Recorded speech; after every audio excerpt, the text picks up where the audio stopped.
입히기 항목을 알아보도록 하겠습니다.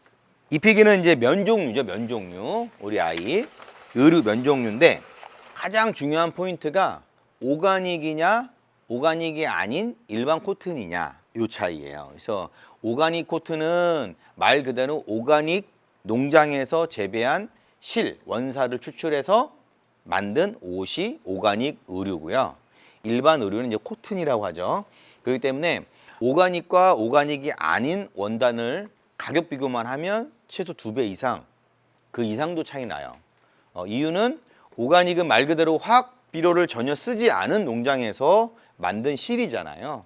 그렇기 때문에 병충해에 약하겠죠. 재배가 잘 안 돼요. 예, 많이 죽는 거죠. 쉽게 얘기하면. 그래서 많이 비싼 거예요. 그래서 화학 제품을 전혀 쓰지 않은 실이다.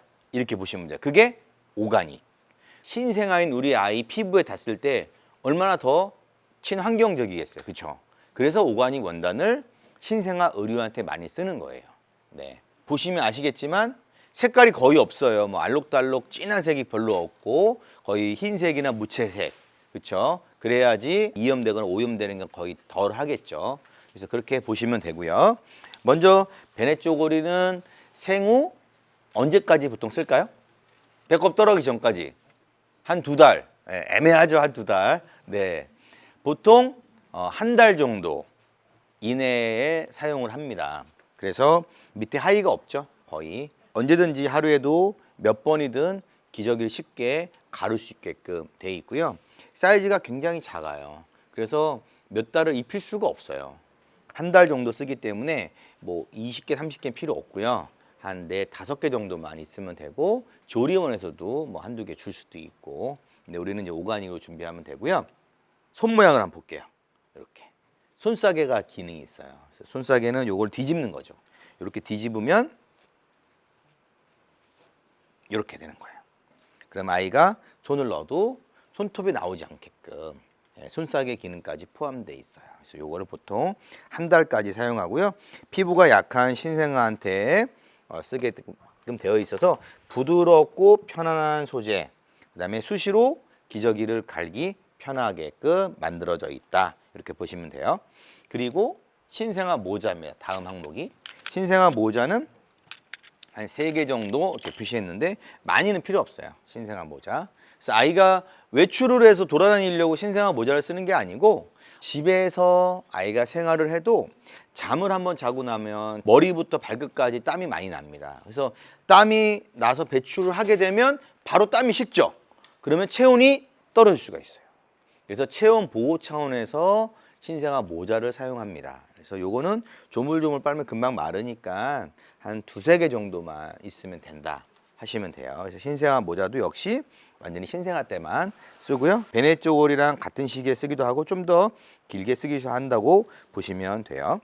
그 다음에 속사계 항목인데 우리가 속사계는 이렇게 2가지를 한번 타입을 갖고 와 봤는데 요거는 일반 속사계 우리가 많이 봤던 속사계고 요거는 속사계만 딱 전용으로 쓸 수 있게끔 만들어 놓은 거예요. 이거의 장점은 지퍼로 쉽게 아이를 감쌀 수 있다.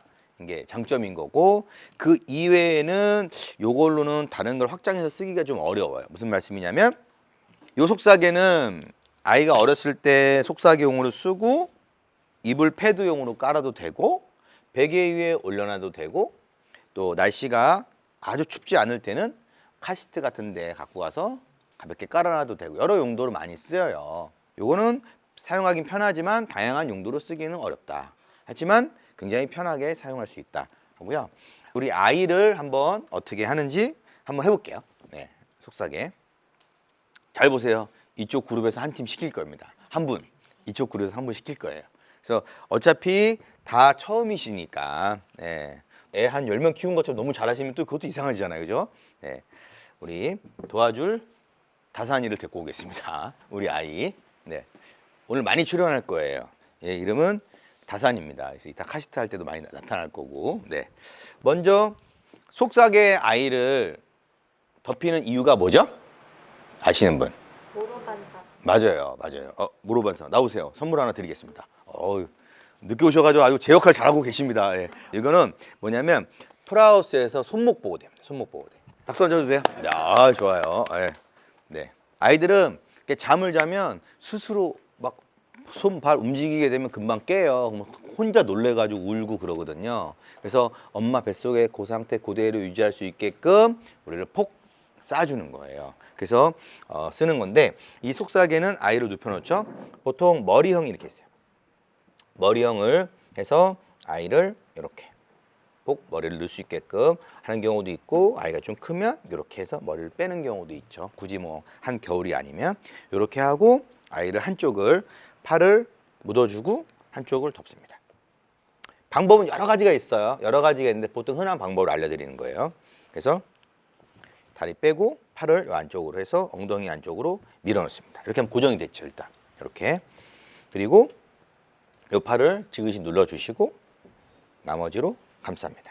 그래서 아이를 폭 안겨주시고 이때 발을 접어서 아이가 충분히 공간을 활용할 수 있게끔 접어서 하는 경우도 있고 손가락 나중에 밀어넣는 경우도 있습니다. 그래서 발도 안 움직이게끔 이렇게 해서 손발이 아주 편안한 상태로 잠을 잘 수 있게끔 이렇게 해서 놓습니다.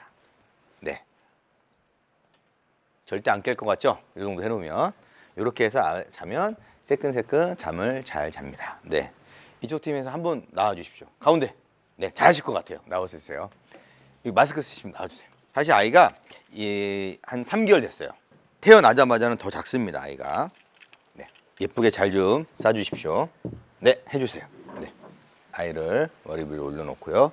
손을 흔들리지 않게끔 잘 눌러주시고요. 네, 겨드랑이 양쪽 엉덩이 쪽에다가 잘 고정시켜 주시고 이때 좀 꽉 해도 돼요. 예. 숨 못 쉴 정도로 그렇게 하면 안 되고 근데 어느 정도는 꽉 지그시 눌러도 아이가 움직이면 풀려요. 그렇기 때문에 어느 정도는 꾹 해주시면 되고 네, 이렇게 네, 잘하셨어요. 네, 봐요. 네, 네, 맞아요. 발을 먼저 넣고 오른쪽을 덮으셔도 되고요. 오른쪽으로 먼저 덮었으면 발이 이렇게 나오잖아요. 요거를 이 안쪽으로 그냥 이렇게 넣어도 돼요. 넣어서 아이가 편안하게 움직일 수 있게끔. 발이 너무 꽉 조여 있으면 불편하니까 두 경우가 되게 예쁘게 잘 돼 있습니다. 박수 한번 쳐주십시오. 네, 어우 잘하시네요. 여기 한번 앉고 네, 선물도 하나씩 드리겠습니다. 네, 네, 됐습니다. 네, 네, 들어주세요. 고맙습니다. 네, 고맙습니다. 네, 굉장히 잘하시네요. 네. 아이는 자면서 크기 때문에 이렇게 해야지 아이가 중간에 계속 울거나 짜증을 내거나 컨디션이 막 떨어지거나 그러지 않게끔 되어 있습니다. 이렇게 준비하시면 될 것 같고요. 다음 항목은 속싸개, 손싸개, 그 다음에 손싸개, 발싸개예요. 손싸개, 발싸개. 짠. 네. 이렇게 세로로 돼 있고 가로로 돼 있죠. 이거 누가 봐도 손싸개, 누가 봐도 발싸개입니다. 그래서 이거는 많이는 필요 없어요. 많이는 필요 없고 손싸개는 좀 당분간 계속 해야 되죠. 아이가 신생아 때는 자기 얼굴을 해칠 수가 있고 손톱이 곰방곰방 자라는데 긁히면 안 되잖아요. 그래서 손을 보호하기 위해서 손싸개를 하는 거고 발싸개는 아까 모자처럼 주로 체온을 보호하는 차원에서 발도 너무 차가우면 안 되니까 그런 차원에서 발차기를 준비하면 되고 그런 식으로 실내에서 주로 사용을 한다라고 보시면 되고 손싸개는 한 3개, 발싸개는 한 2개 이 정도 측정을 해놨고요. 그 다음에 가재 손수건. 우리 손수건은 엄청 많이 쓰죠. 이거는 무조건 있어야 돼요. 그래서 뭐 조리원이든 병원이든 받아서 쓸 수 있는데 역시 이거는 반부나 오가니 소대로 쓰시면 되고요. 아이들이 이렇게 잘 때 베개 밑에 이렇게 깔아도 되고요. 왜냐면은 베개가 금방 젖으면 그 안에서 습기가 차고 습기가 차면 곰팡이가 들고 세균 같은 것들이 있을 수 있기 때문에 베개 자체를 전체를 다 빨 수가 없잖아요. 이 겉만 빨아야 되는데 그렇기 위해서는 이런 식으로 여러 가지 패드 같은 걸 깔아놓고 스며들지 않게끔 하는 게 좋은데 음식을 먹고 뱉고 할 때 입 주변에 할 수도 있고 목에다가도 걸 수도 있고 그다음에 외출할 때 항상 여러 개 필요해요. 그래서 이거는 더러워지고 때가 안 빠지고 지저분해서 보통 하는 거지 해지고 그러지는 않거든요. 근데 아이가 쓰는 건데 항상 깨끗해야 되니까 너무 지저분하면은 그때 이제 교환을 해주시면 될 것 같고 여유롭게 한 20, 30장 이상을 쓰시면 그 전에 충분히 사용할 수 없다 이렇게 보시면 돼요. 그리고 신생아 양말인데 신생아들은 실질적으로 뭐 걸어 다니려면 최소 돌 정도 봐야 되니까 그 전까지는 신생아들한테 양말은 필요 없어요. 근데 아예 필요 없는 것보다 어디 뭐 어머니 댁에 간다든지 뭐 친구 집 놀러 간다든지 할 때 양말을 예쁘게 신겨놓으면 좋으니까 그래서 양말 한두 개 정도 외출용으로 그냥 있으면 좋다 이렇게 보시면 돼요. 그리고 턱바지 똑딱이 형식으로 돼 있어가지고 손수건으로 턱바지를 하는 것보다는 턱바지 전용으로 이렇게 해놓으면 훨씬 예쁘잖아요. 네, 옷이 많이 없다 보니까 이런 거라도 예쁘게 하면 좋을 것 같아요. 그래서 요거는 한 두세 개 정도 있으면 될 것 같아요. 그 다음에 우리 아이들이 집에서 입는 의류 3종이 있는데요. 요거는 상하의가 있는 내의, 요거는 하의가 없는 바디슈트, 요거는 옆구리 트임이 없어요. 상하의 트임이 없는 긴 바지, 우주복이에요. 우주복. 이 세 가지 정도가 조금씩 달라요. 근데 집에서 생활이 많으신 분들은 이렇게 바디슈트 거의 안 나간다 그러면 요것만 입혀놓고 집안의 온도만 잘 맞춰놓으면 기저귀를 가는데 너무 편하죠. 너무 쉽고 우주복은 장점이 하의까지 다 있지만 옆에 옆구리에 배가 나오거나 엄마가 뭐 이렇게 아이 모유 수유하고 잠깐 일을 보는데 배가 올라가서 배가 차갑다든지 배앓이를 하거나 그럴 수 있잖아요. 옆구리가 튀어나오는 것 엄마가 잘 모르잖아요. 초보 엄마니까. 그러다 보면 아이가 아플 수 있기 때문에 우주복은 좋아요. 그런 또 장점이 있고 내의는 상하의가 구분되어 있으니까 뭔가 좀 갖춰 입은 것 같죠. 이제는 겨울철에는 좀 아무래도 따뜻하게 하는 게 체온을 유지하기 좋으니까 그럴 때는 내의 상하의로 이렇게 입히면 좋을 것 같아요. 그래서 이런 것들은 각자 두세 벌 정도 준비하게끔 준비를 했고요. 바디슈트만큼은 한 5벌 정도 해놨는데 바디슈트를 집에서 편하게 쓸 수 있어서 두세 벌 정도 더 체크를 했고요. 뭐든지 많이 사지 마시고 몇 벌씩 사서 필요한 거 더 필요한 걸 더 사고 필요 없는 거를 안 사게끔 하시는 게 좋습니다. 신생아 의류에 대해서 알아봤습니다.